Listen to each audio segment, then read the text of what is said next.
Good afternoon, Bettendorf Middle Schoolers. I'm back again today to share another book talk with you from the McInVIA database.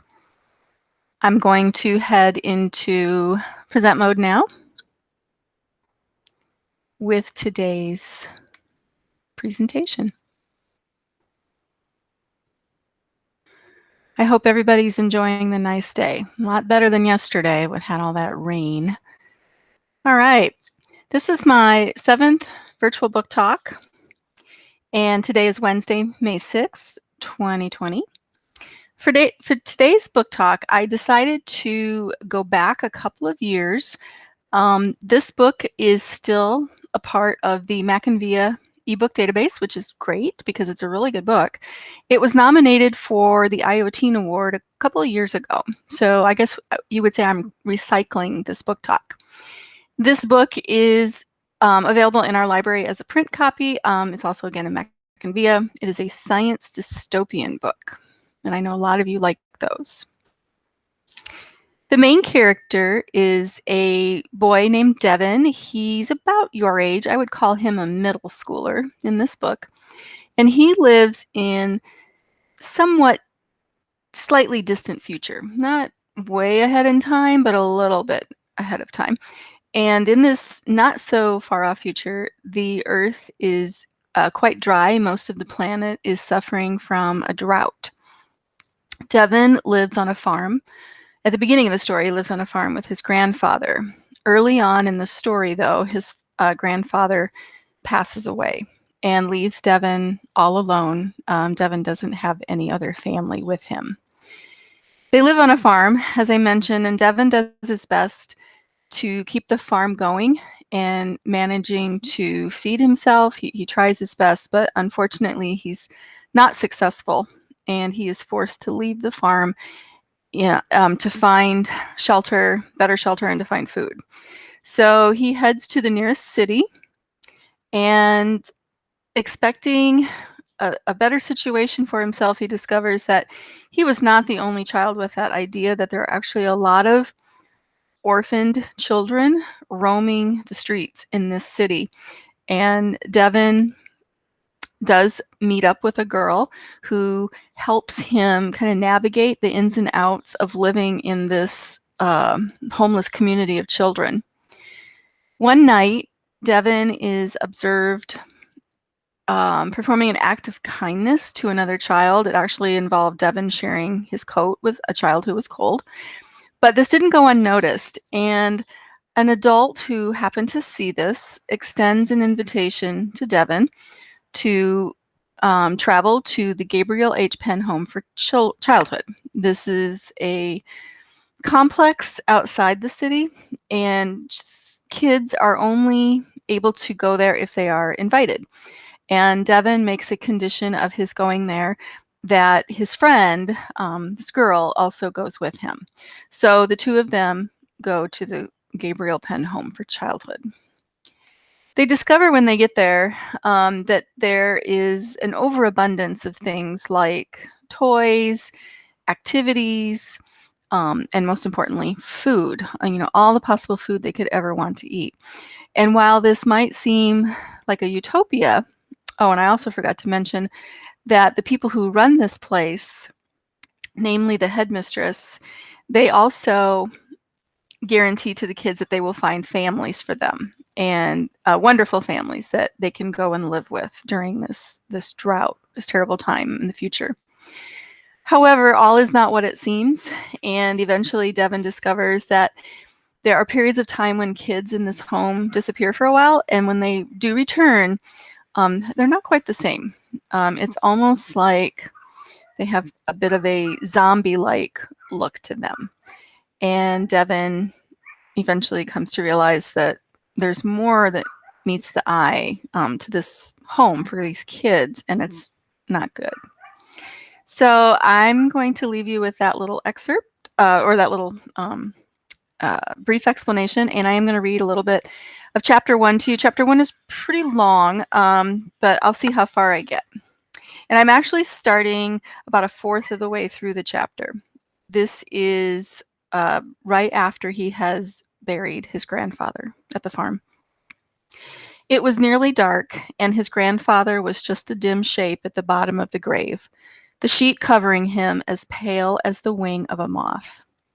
After the struggle to move the body, Devin thought filling in the grave with earth would be easy, but it wasn't. It felt like the hardest thing he had ever had to do. He stood holding the first shovelful of dirt, unable to move. Burying his grandfather felt so final, and when it was done, he would be quite alone. Although it was late, it was still hot. Devin put down the shovel and wiped the sweat from his face, catching the scent of rosemary on his fingers. It made a long, sighing sound, and a flash of blue, very bright and clean, shot for a second behind his eyes. The herb grew wild here on the top of the hill. Devin's grandfather had pointed out the wiry plants, explaining that rosemary was the toughest of herbs, able to survive almost anywhere. Smells good, doesn't it? He'd held out a sprig for Devin to sniff. A long time ago, people used to place it in graves for remembrance. Devin turned away now, searching in the gloom for the familiar plant. He found a bush and tugged a small branch free. For a second or two, he held it to his face, breathing in the scent, and then he tossed it into the grave and began shoveling in dirt as quickly as he could. "I'm sorry," he told his grandfather. "I love you. I'm sorry." He was crying now, his tears mingling with the dusty clods. "I won't forget you. I never will, no matter what." When the grave was all filled in, Devin collected rocks and placed them in a circle on top. Circles rang clear, and they were always gold. "Like the corn," he told his grandfather. "Remember you told me you saw it when you were a boy?" It was a comfort knowing he could talk to his grandfather even though he was dead. And if he closed his eyes, he could even imagine that his grandfather was talking right back to him. But that night, alone in his bed, he couldn't imagine his grandfather saying anything at all. Devin woke before dawn and rose to do his chores. The chickens had to be fed and the wood collected and the cow watered and let out into the little field. He went as fast as he could, the bucket of water from the spring banging painfully against his shins as he stumbled across the yard. The hay needed to be cut. It normally took him and his grandfather a full day and a half. Devin fetched his scythe and stood still for a moment, staring at the meadow. It suddenly seemed enormous. But he bent his head and set to work, not knowing what else to do, his arms moving automatically. By midday, his hands were blistered and his breath was ragged with panic. The grass was barely a quarter cut. "Leave a job undone," his grandfather always said, "and it will just get bigger." But Glancer's stall needed to be cleaned out and the vegetable patch weeded, and the apples were still lying in the orchard. Devin worked all day and into the night, every hour a little further behind. Midnight found him setting traps in the field for rabbits, his fingers trembling with fatigue. What if he actually caught one? What then? He had never killed a rabbit before. His grandfather always did it, his big hands quick and merciful. Devin had grown a lot in the last year, but there were still many things he couldn't do. His grandfather had gone before he could teach Devin everything. Perhaps, like everyone else, his grandfather hadn't thought enough about the future. He had been too busy with other things. Devin dropped his head and wept, too exhausted even to wipe his face. The next day was worse than the one before, because his grandfather was right. Jobs left undone just grew bigger and bigger. He ate the last of the cornbread and some raw carrots. There was nothing warm to eat because he hadn't had time to fill the stove and light it. Despair began to creep over him. He lay on his bed that night with his boots still on and his hands and face unwashed. A great silence came. It swept through the orchard and over the fields and trickled along all the veins and tunnels in his body, right into his fingers. He looked up through the window at the stars, but even they made no noise. In the morning, Devin got up and gathered provisions, boiled eggs, vegetables, a knife, his grandmother's locket, and the small handful of coins from the pot in the kitchen. The city was far to the north.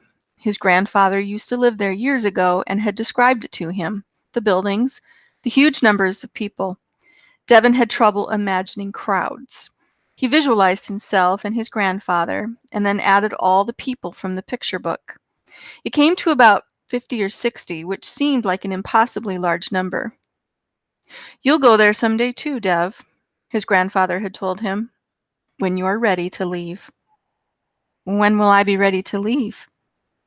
"When you know for sure how to come back again." Devin didn't think that time had come. He didn't feel ready at all.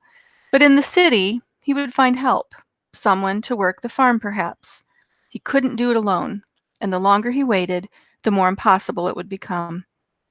He went to the spring and filled up the large leather water carrier. Then he opened the gate to the field so the cow could roam free.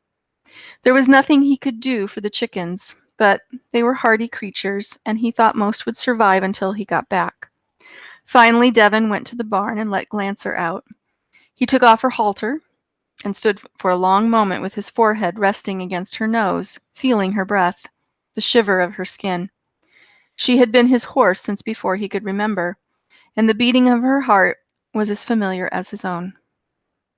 "Go," he whispered at last. "I can't take you. Go." The horse stood in front of the barn, not moving, as Devin walked away, and when he looked back a moment or two later, she had already wandered off a little way, head down, her brown rump shadowed by the trees. From behind the barn, the rooster crowed purple and then fell silent.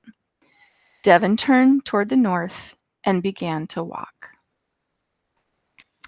So Devin heads to the city looking for help.